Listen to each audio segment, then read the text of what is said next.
Hello, everyone. That beautiful tune is Shintiname. I knew I was going to mess it up. Shintiname's Shadow. The composer is Chris Sackett. The dance is Shintiname's Shadow. Band is Roguery with musicians Anita Anderson, Dave Bartley, Shira Kamen, and Jim Oakden. It's on the Impropriety CD, Volume 6, A New Leaf. And we're posting where you can get a hold of that lovely tune. I am Darlene Hamilton, and we are the Historical Tea and Dance Society. Thanks for joining us this evening. On our team, we have Lindsay Verbal assisting with the program, handling media and participants' questions. We're happy to have her with us. On Zoom, we have Reed Wilson. He is doing postings in Zoom and grabbing those questions as you post them in the chat box. And on Facebook Live, we have Larry Hansen. And he too is posting for you and grabbing questions as we see them. Obviously, questions are an important part of this web chat and the after talk. So please feel comfortable asking your questions because people really do want to know what you'd like to know. And this is their moment to let all of us know more about them. So thank you. One of the things we have to be thankful for is our guest tonight and his wonderful dances and tunes. So let me go right into a bio. Chris Sackett has been involved in country dance for 45 years. He has been teaching English and Scottish country dance since 1978 when he co-founded Ashland Country Dancers, and he was founding board member of the Heather and the Rose Country Dancers.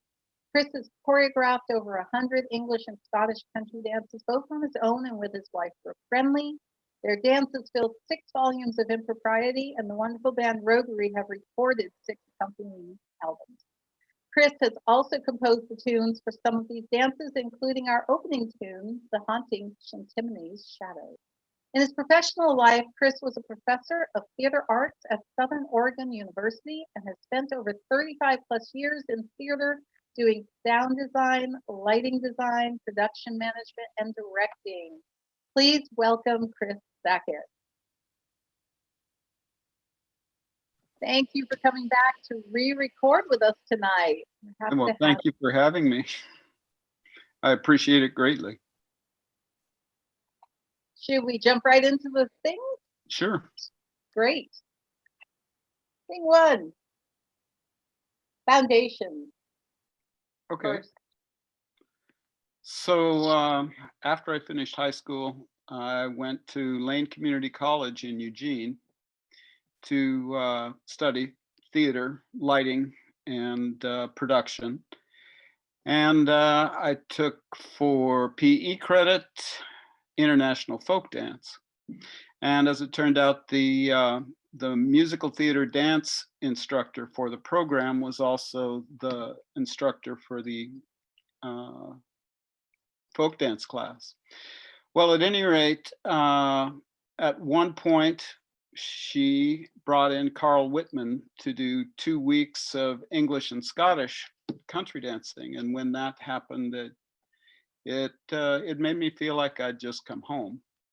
So the form just spoke to me, and I looked forward to try and find it wherever I was.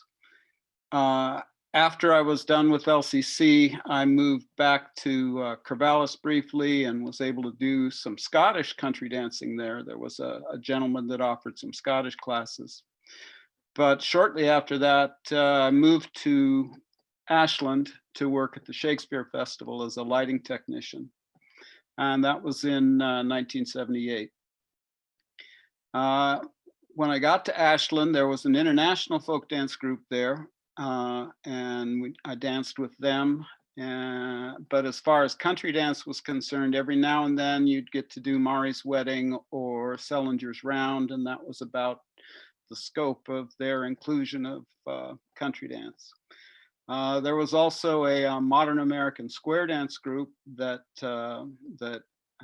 I joined would not be the right word. I participated in occasionally.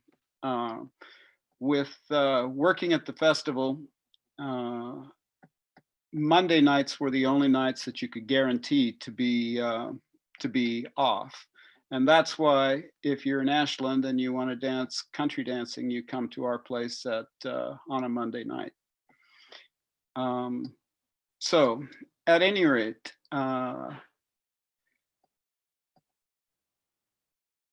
we established the Ashland Country Dancers in '78, and I knew that Carl lived on a commune that was about 60 miles north of Ashland, up Interstate 5 in a non-incorporated town called Golden. And so I found out what night they generally danced on. And when I did have a free night, it wasn't a Monday. I managed to find it in the dark. And as I walked up the road, there was light coming out of a barn, and he had put a pine floor in the barn on the property. It was a very nice floor to dance on, and my memories of dancing there were fun. At any rate, I was able to purchase copies of his cassette library of English and Scottish country dances, as well as a copy of his first dancing manual, country dancing manual. In 1980,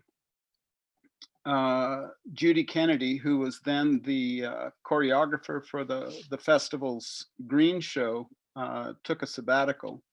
And Carl, who had moved to North Carolina in the interim, was hired to do that year. He used that time for doing work for his thesis project at North Carolina, and brought in a group of dancers that once they had the basic show put together, the rest of the summer they worked on reconstructing first edition dances, and I got to participate in part of that, which was foundational for me, both as a teacher and as a choreographer.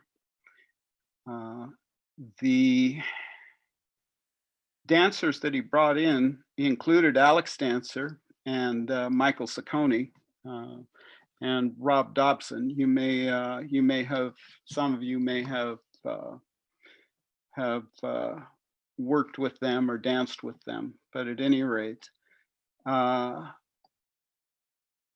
the process there and understanding of how many dances are in the first edition and how a large number are set dances that have the orientation of the presence being where the head of the set is. And that it seems to me that these dances that were the smaller set dances, especially those like Confess or Parson's Farewell, were performance dances. They were done for the presence, whoever was sitting up there. At any rate, but then there were also the beginnings of the long ways for as many as will. So at any rate, that was the basics of how I got started. Okay, so we could probably from here go towards thing 2. Thing 2, community and its relationship to the premise of the set. So from Carl, we'll read this. The country dance form can be thought of as an exquisite vessel, in itself beautiful in shape, though highly abstract. We can choose to fill this vessel with whatever meaning we like. If we like, we can pursue a particular friendship. We can rejoice in the sense of community. We can see in the music and the dance the highest of spiritual values. and we can see it as good fun. The dance is all of these and greater than all of them. So, for me, this quote suggests the exquisite vessel holds the community, and it holds the set. The set is the community. And that if you get the opportunity to move to the music and the community respects you, you can have an ecstatic experience. I'm sure some of us have had ecstatic experiences in sets at times that keeps us coming back. During the 18th century, the country dance form was done across classes. And so everyone was doing it. It was community. Granted, there were different classes of community, but at any rate, the way we dance in the Ashland Country Dancers and the Heather and the Rose Country Dancers, we dance on whatever side, but we also set up a situation where if you want to dance, you come to the floor and take hands four or whatever set formation it is, and you don't have to worry about being asked to dance, or you don't have to worry about having to ask someone to dance. And so the basic premise is there's no wallflowers in the way we dance, and that that is our community. And if more of the scope of our populations would dance together, we'd probably have a more just society. Does that sound too bold for you? At any rate, that I think about covers that, and we can move on unless you have any questions. I'd be happy to answer. You know, I love this concept that you have of dance, just being able to go up onto the dance floor and dance. And I think for some communities where they're also doing this, but I'm wondering, do you have any advice for people who might want to try it out? You hear different things. Some people are very attached to dancing with their partners. So any thoughts on that? Yeah, I appreciate that. And if within our context and our concept, if you want to dance with someone specifically, that's fine. But we ask that you join at the bottom of the set, as opposed to necessarily at the top of the set, and that if the set is forming and someone is not across from someone else, that is to say, someone doesn't have a partner and you are then below them, you've left a hole. So that's one of the premises, don't leave holes. So shifting, that sort of thing, it works for us. It sounds great. I think we're going to try it a little bit in our community, but it's nice to know that if you have a partner, it is okay to take that partner out of the dance floor, because we do know some people want to do that. So Oh, it's true. Yeah, I think that's great, and not leaving that space. It all makes sense. Thank you. So let's go into thing number 3. Okay. Thing number 3, choreography, 20th plus century approach. Okay, so as we touched on briefly, from 1651 up through the end of the 18th century, the dance form was pretty strong. And then when Cecil Sharp revived it at the beginning of the 20th century, it was reconstructions. And I think people liked being able to go back in time, as it were.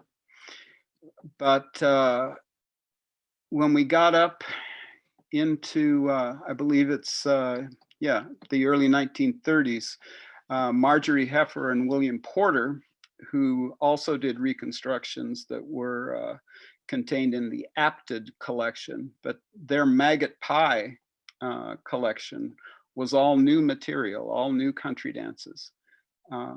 Some people looked askance at that, but I find the volume very fun. And when Pat Shaw came along and was that presence that just everything came along in its wake, it seemed like. But the body of work that he had was considerable. Now, the form then took off, and while it has historic roots, which are crucial, a living tradition welcomes synthesis and creative exuberance. And so after Mr. Shaw, there have been several composers of dances, Fried Herman, of course, and Gary Rudman. And one of the things that I like about Gary's work is that he expanded the range of what kinds of music would be applied to the choreographer. Mary Kay, for example, is one of my favorites. Now, Brooke and I started doing choreography first with Puck's Deceit, and that seemed to work pretty well. And then we did eventually Impropriety, because we wanted to have a dance that forced people to dance on either side of the dance, so that the ones would trade sides. And when we did this dance, we thought we were going to title it Progressed and Improper, but there was already a dance titled that. And so we were wondering, and we wondered while Bruce Hamilton was there, and he said, well, what about Impropriety? And so the rest is history, as they say. So in general, with our choreography, the music comes first. That we look at figures that would go with that. It's easier to make a dance that feels like it's a whole when the music and the dance meld. And it's harder to have a set of figures and try and find a piece of music that fits that set of figures.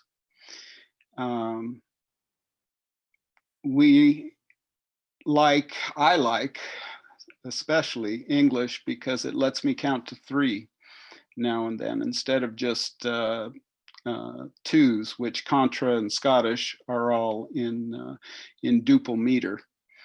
So the 3 2s, and I think people understand that the number of slip jigs that we do, the 9/8, are foundational for us. So at any rate, the Scottish dance that I've done, that we've done, has been significantly influential on our choreography. And so we're going to share a couple of video clips coming up here. And the first one is The Friendly Brook, which I wrote for Brooke. And figure the half diagonal rights and lefts is from a Scottish dance called the Irish Rover. And we'll talk about that in a little bit. So at any rate, the tune is The Butterfly, and Lindsay, if we could run that for folks, that would be a fine thing.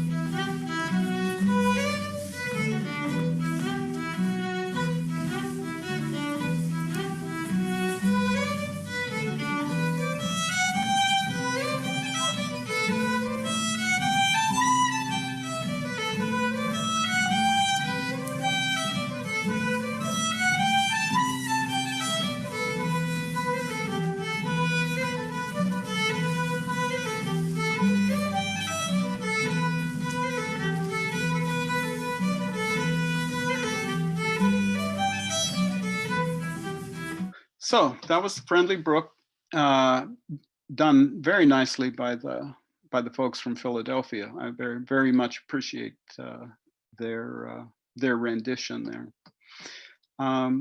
So at any rate, that dance, the Friendly Brook, when I wrote it, I wrote it for Brooke, and the Butterfly, she danced a solo slip jig to it, and so there was that connection.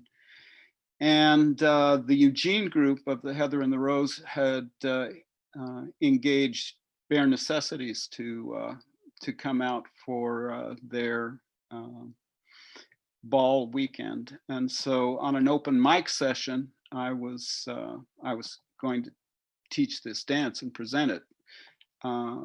Brooke asked me what I was going to teach, and I said, I don't know, I think maybe Appley House or something like that. And so I went up and I was, said, take hands 6, and started teaching. And this kind of befuddled Brooke, because of course Appley House is a duple minor, and people started asking her, what is he teaching? What is he doing? And at any rate, eventually we got through the dance, and it was received quite well. And then I announced that the name of the dance was the Friendly Brook. And so then as I came back to the floor, Brooke came up to me and called me a creep. And she was having happy tears, but at any rate, that shows to some degree our relationship. So how about if we move on to Footprints in the Sand? If you could play that for us, Lindsay, we'll go on from there.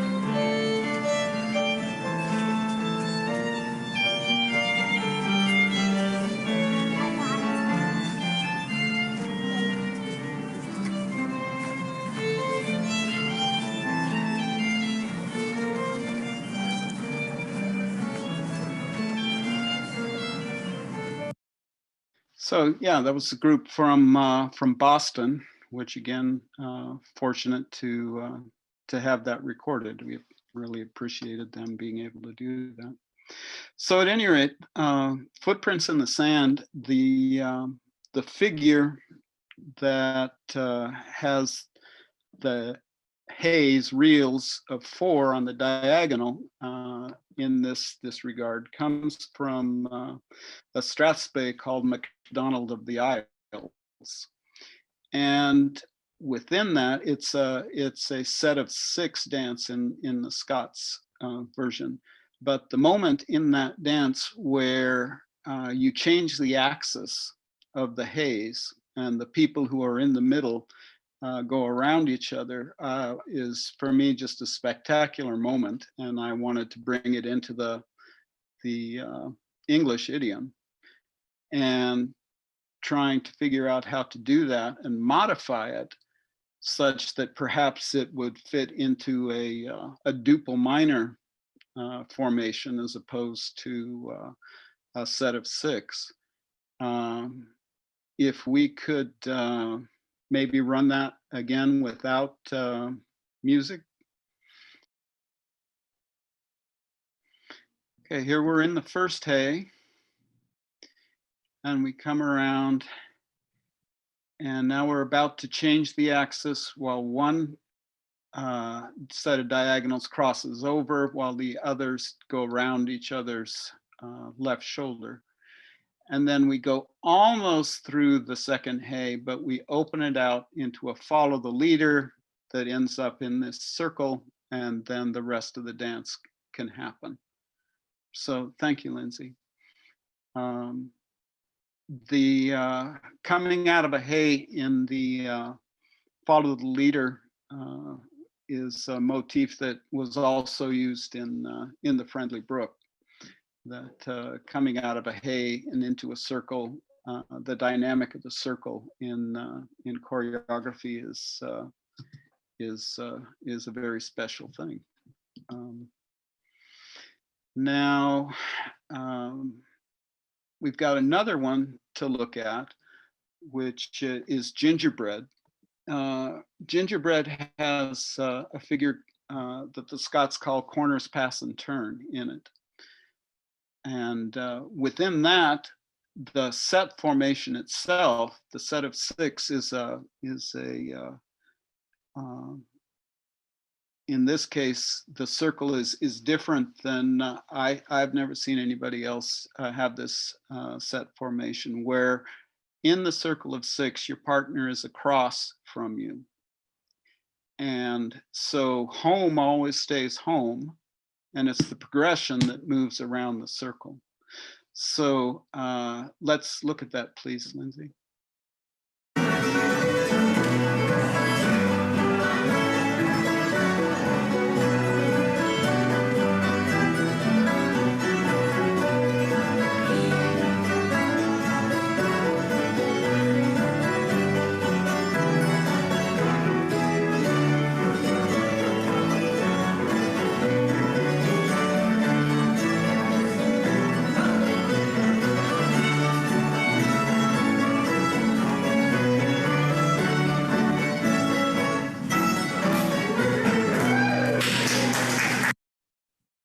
So that was gingerbread, and the way that works is that the couple that was doing the set and turn single during the last portion of the dance becomes the new active couple. So out of the turn single, they go directly into that right shoulder swirly siding, and if we could run that without music this time, that would be a fine thing. And so this video was from heydays before we had to leave Bishop's Ranch.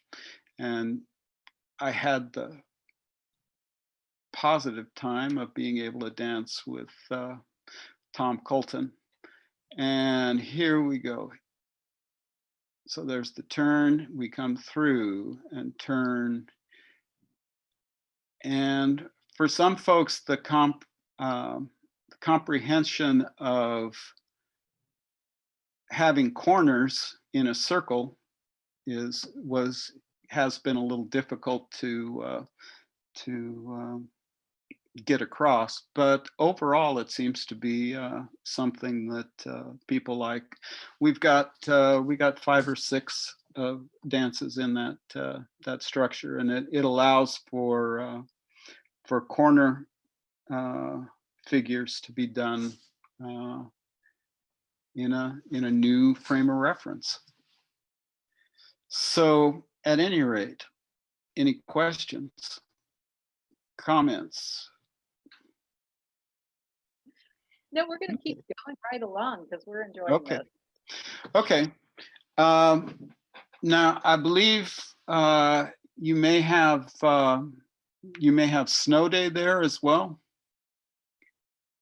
If you want to play that for us, that's fine. That would be good.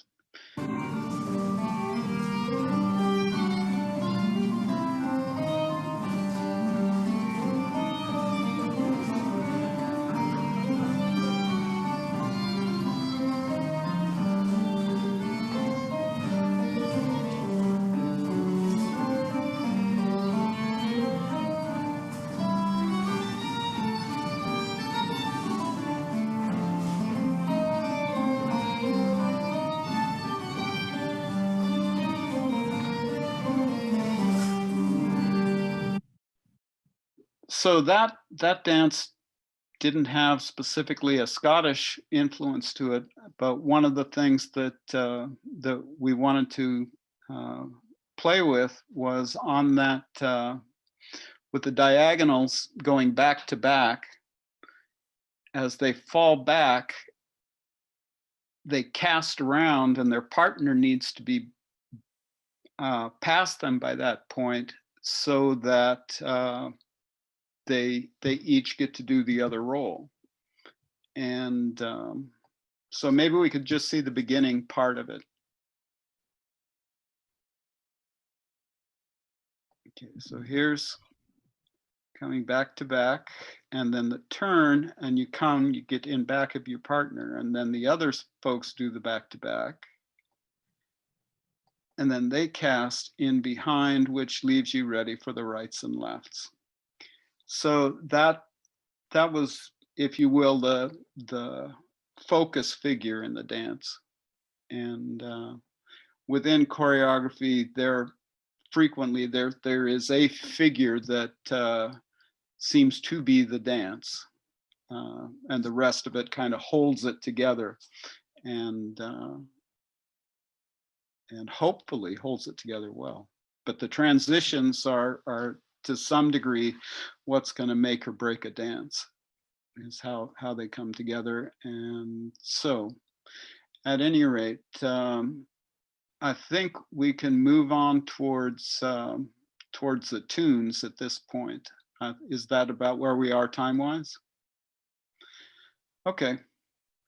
So I started writing tunes when there were circumstances where we wanted to write a dance, in particular, in this case, for a longtime dancer with our group, Betty Shotliff. And at the time of writing the dance, she was 80 and still coming to dance regularly. And so in the first edition, there's a dance called A Health to Betty.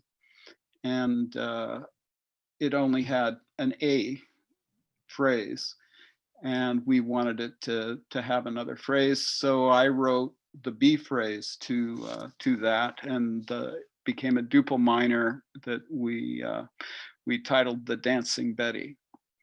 And then Pony Express, which is a dance that's in that same circle set formation as Gingerbread.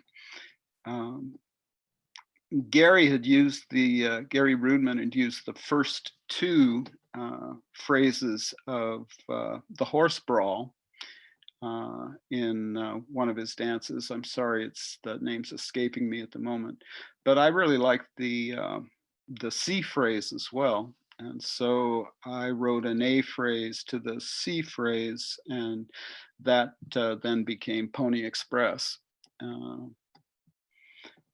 But we're going to play a couple of tunes now that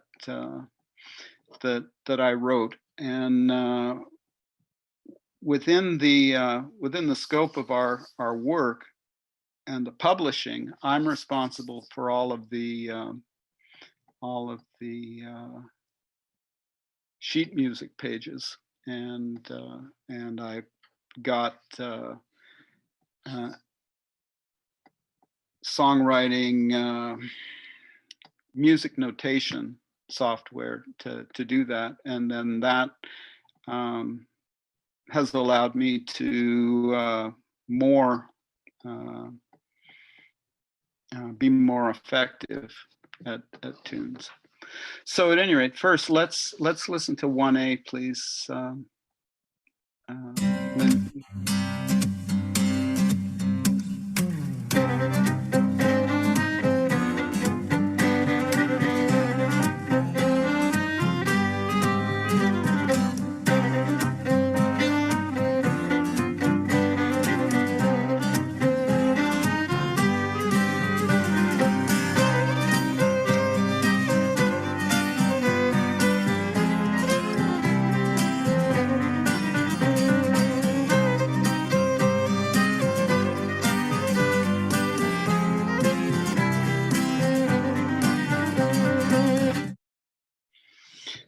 So that's for the dance 1A, and it was written for Jean Murrow and Anne Lowenthal. in that they, when we're in New York City, they let us stay in that apartment that's in Gene's office in 1A. And so the name of the tune is The Ground Floor. And so we really appreciate and continue to appreciate. Hopefully, we'll be able to do it again if if our health safety ever comes back. At any rate, then I talked about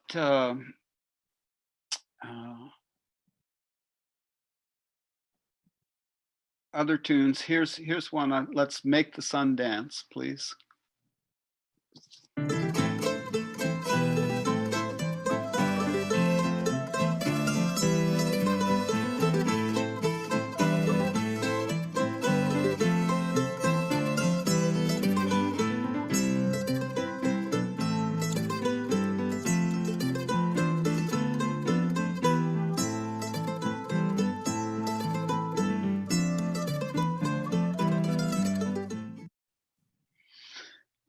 So the name of the dance is Make the Sun Dance, and the name of the tune is the Tachinshini Triple, and that comes from, we were on a river rafting trip in northern British Columbia on the Tachinshini River, and it was in the summer, and the sun was out a lot of the time up that far north.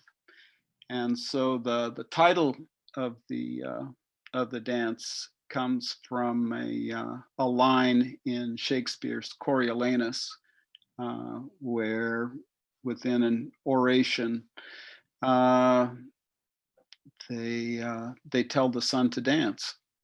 So that's where that came from. And let's see, any questions?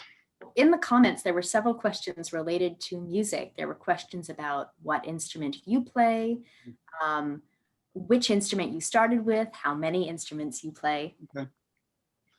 Okay, well, I start, both of my parents were involved in performing arts. My mother was a music teacher, and we sang as a family in the cars and stuff. But in 4th grade, I started playing recorder.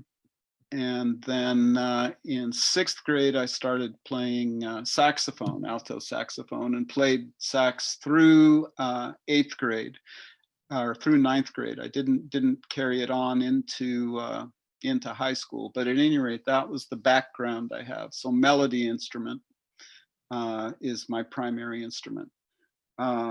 I do know the notes on the piano, and I can peck things out, but in no case would I subject anybody to my playing of any of the instruments. But that's the basic instrument life for me. Big number 4. Okay, it's a deal. Facilitating the dance, sound reinforcement, and recording. So at any rate, yes, my my real life, if you can call being in theater real life, involves sound and trying to make it work such that the audience doesn't know that you're there. That is to say that you're so integrated with the music and the dance in this case, since we're talking about dance, that the dancers just get to enjoy it. And to be able to make that happen, one of the things that I'd like to touch on is, if you're a producer, it's a good thing to know at least some language so that you can talk to your engineer about what the dance is going to need. They don't necessarily understand the relationship between the caller and the musicians, and how the different levels of audio between those two, how important it is. So you need just a little bit more of the caller than the music, so that the dancers can do the direction. But hopefully the caller is trying to step back from the language enough such that the music and the dancers are able to be the whole story. Now, when you come into most of the places that big dances are held, frequently they're gymnasiums. Gymnasiums are notoriously difficult acoustic environments to work in. Sound waves can equal exactly the distance between parallel surfaces, and just kind of hang out if they're there, and get in the way of other of quality sound. So trying to have a space that has positive acoustics. You will see perhaps people have hung quilts or other things against walls, and that's trying to make it so that they're not flat surfaces, and it's absorbing the sound somewhat, and getting us to a more friendly quality of sound. Now, when you are doing sound, you have the generation coming from either the instrument or the voice, and it goes into a microphone and gets turned into audio. Audio is an electrical impulse, and there are many things that can happen to that signal as it goes through and eventually comes out to be sound again out of the speaker. Equalization allows you to adjust the different wavelengths. Now, if the caller's mic does not need to have any of the low frequencies, the bass frequencies, because people's voices are up above the bass, and all of the articulators are in the higher frequencies. And so you need to have the higher frequencies available, especially in the caller's mic, and take the low frequencies out. So this is something that as a producer, your sound engineer may not know, and something that if you can feed that to them, the chances of the event that you are trying to make happen be positive are greater. If you're fortunate enough to have a good engineer, for example, Alan Roberts or John Ortiz on the West Coast at any rate, if you're able to have someone like that, they'll understand the difficulties of the acoustics of the room, the goal of how the caller versus the musicians, how that balance wants to be established and maintained, then you're lucky. So within with our circumstance, the impropriety books wanted to have recorded support. So we were fortunate to be able to ask Shira Kamen and Jim Oakton from the Bay Area, and Dave Bartley and Anita Anderson from the Seattle area to come and meet in the middle, just about in Ashland, and record for us. And they agreed, and that was the genesis of Roguery. And so being able to have that caliber of musicians play your tunes is makes them sound better anyway. But at any rate, when you go into the studio, I'm responsible for the overall production and post-production of the CDs. So if there's anything you don't like there, you can blame that on me. But at any rate, there's a couple of things that we'll touch on. Having enough isolation that instruments don't bleed into another person's signal is important, especially when you move into post-production.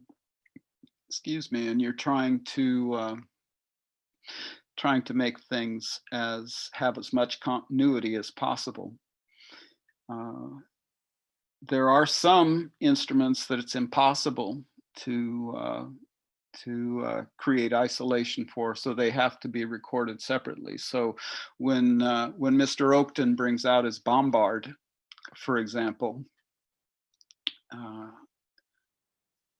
it just has to be recorded at a separate time.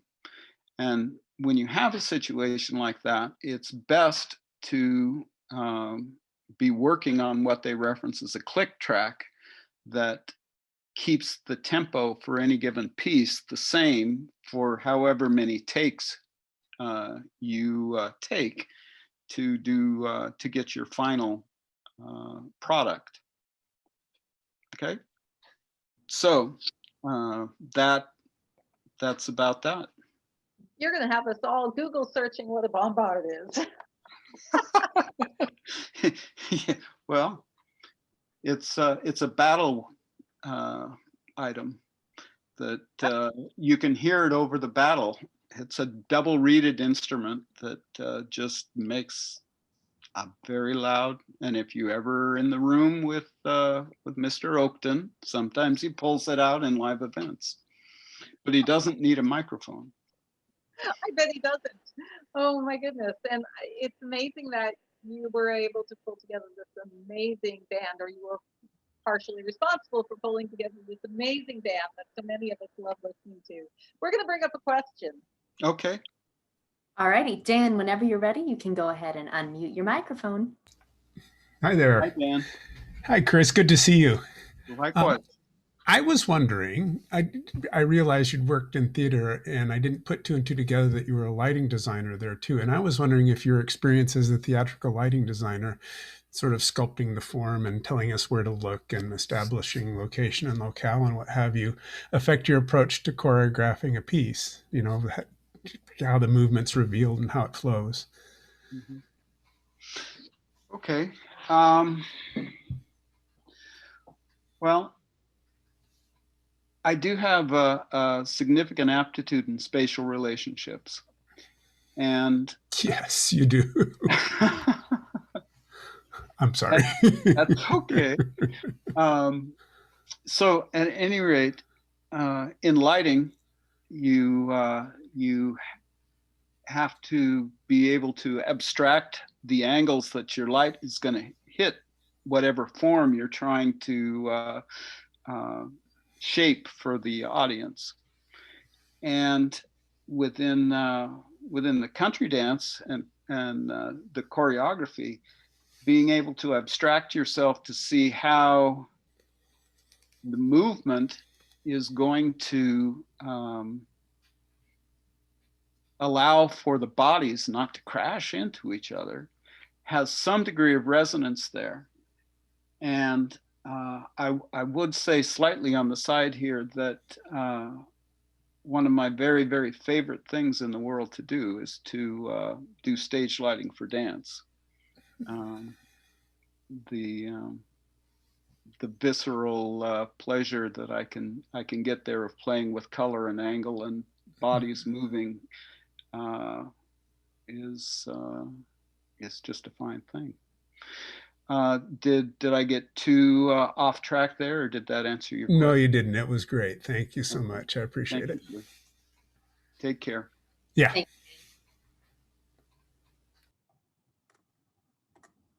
You know, I also, before we end this section, I wanted to ask you, Uh-huh. the famous question that everybody asks our guests. What's Oh, one thing we should know? Because we want to make sure we're giving our sound people what they need. And I know sometimes they get really short changed on time and things like that. So maybe uh-huh. you can give us a couple of tips so we can be kinder and better to our sound technicians. Okay. Um, well, a key thing is give them enough time to do an effective sound check before your event starts.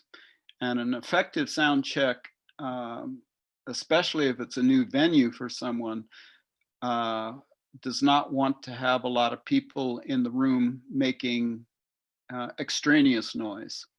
So before your doors open, that's the sound check should be done there.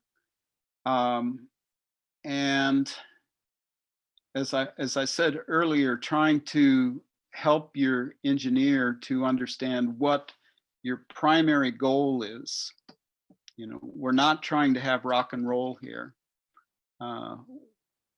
We're trying to have something that's not going to hurt our dancers' ears, is not going to become distorted, and by that, then hopefully the callers are staying far enough away from the microphone that they're not building in distortion from the very beginning of that audio. Because as I say, once you get something that is a detriment in your audio signal, trying to get it out again is very difficult. So if you're a caller, one thing I guess I should say, never put your hand over the microphone, because that is almost guaranteed to set up a feedback loop, and that is not pleasant for anybody in the room. Okay, that would be my main thing to say there. Okay, we'll let that go then. That's great. Thank you. Now we're finally getting to thing number 5. So, a global perspective, sharing the moment. Okay, so the dance as a whole is a collaboration, and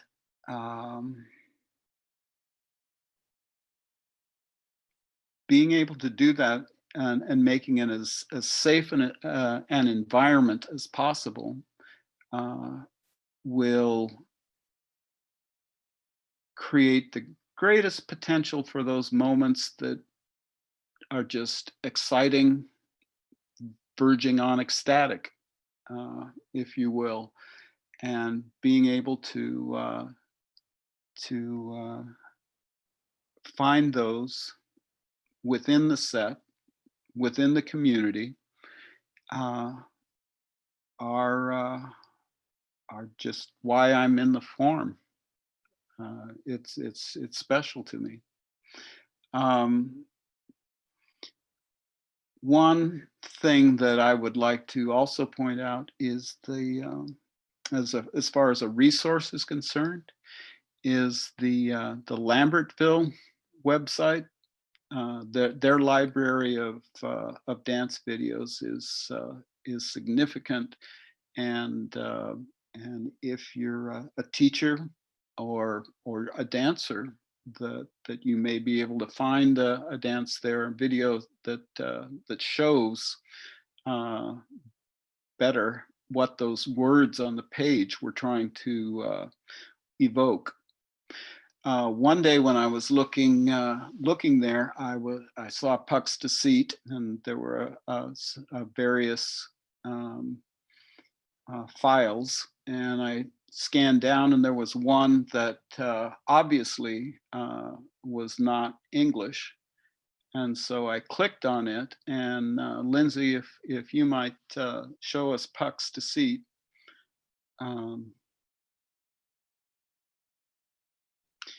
This is a group of 20-somethings doing Puck's Deceit in Gorky Park in Moscow. I was definitely surprised when I came across this, and to think that the dance had spread that far was really special. And since then, we've been able to go to Australia and England and Spain, and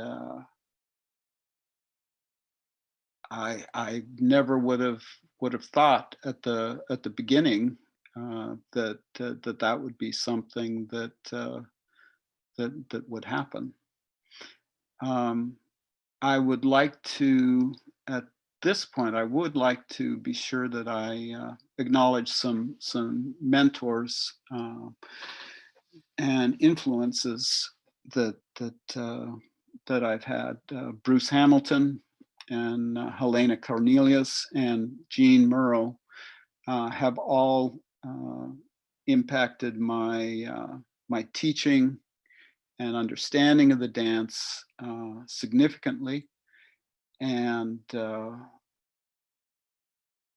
have been very generous in teaching our dances, because the exposure is what has created the greater scope of impropriety, as it were.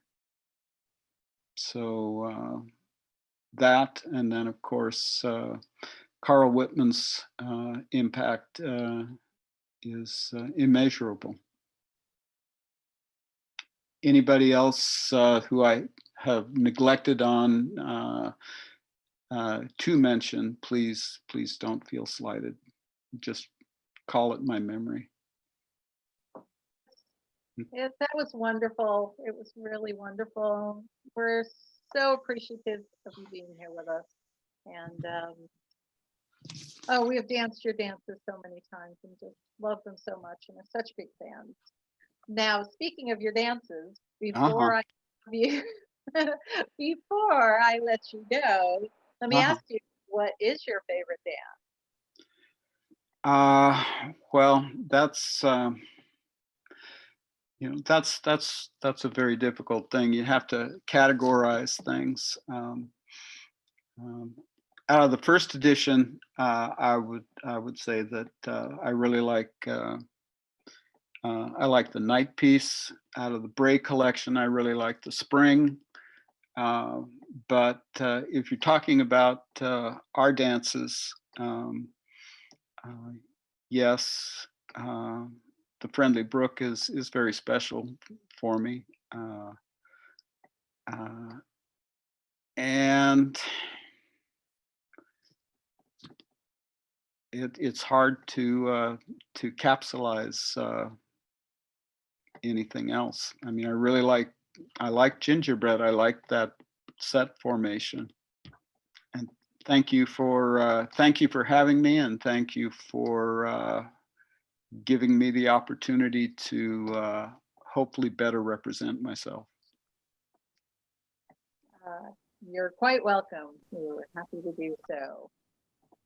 At this point, I'm just clicking off so we can say a farewell, and we will take it from there. See you all next week. For donations, it's going to be the CDSS. You'll see the donation screen. Our closing music is Sea Shadows. The tune is Your Slip is Showing. The composer is Chris Sackett. The dance is Sea Shadows. The band is Roguery. We're posting it all. We're going to play us out and see you all in about 2 minutes.